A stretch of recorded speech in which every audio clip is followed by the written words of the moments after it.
L'homme ne vivra pas de pain seulement, mais de toute parole qui sort de la bouche de Dieu. Voici votre moment de méditation quotidienne.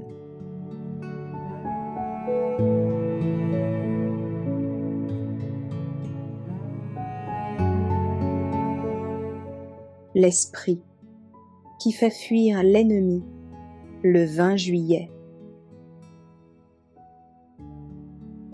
Quand l'ennemi viendra comme un fleuve, l'Esprit de l'Éternel le mettra en fuite.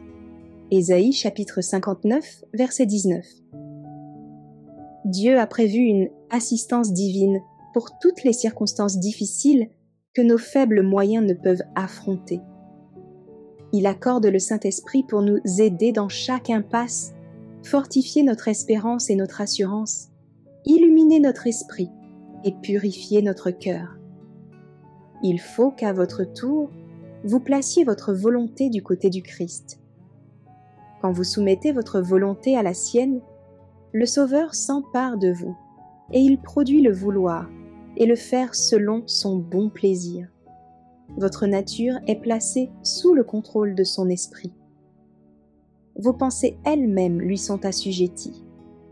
Si malgré vos désirs, vous ne parvenez pas à dominer vos impulsions et vos sentiments, vous pouvez dominer votre volonté, et ainsi s'opérera en vous un changement total de vie.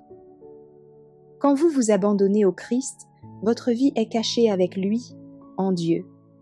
Elle est unie au pouvoir qui domine toutes les principautés et toutes les dominations.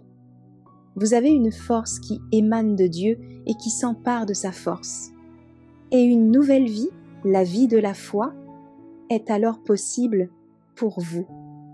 Vous ne réussirez jamais à vous élever si votre volonté n'est pas du côté du Christ et si elle ne coopère pas avec l'Esprit de Dieu. Ne déclarez pas que vous ne pouvez pas réussir, mais dites « je veux, je peux ».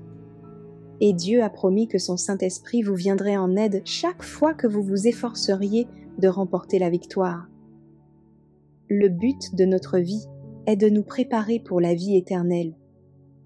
Si nous accomplissons cette tâche comme Dieu l'a conçue, chaque tentation sera une occasion de progrès. Car si nous résistons à la séduction, nous avancerons vers la vie divine.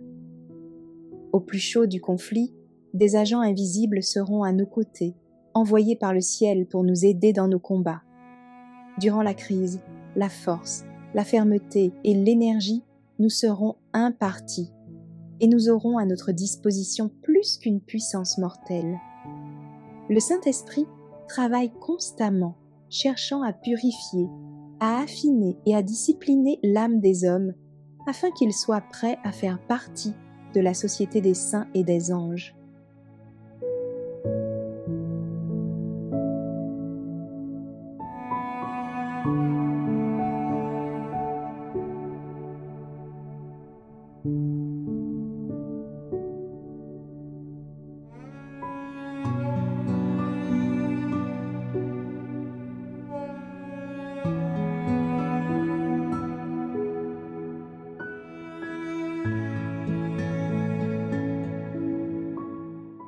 Merci d'avoir écouté cette présentation. Assurez-vous de nous rejoindre demain pour votre moment de méditation quotidienne avec lereste.org.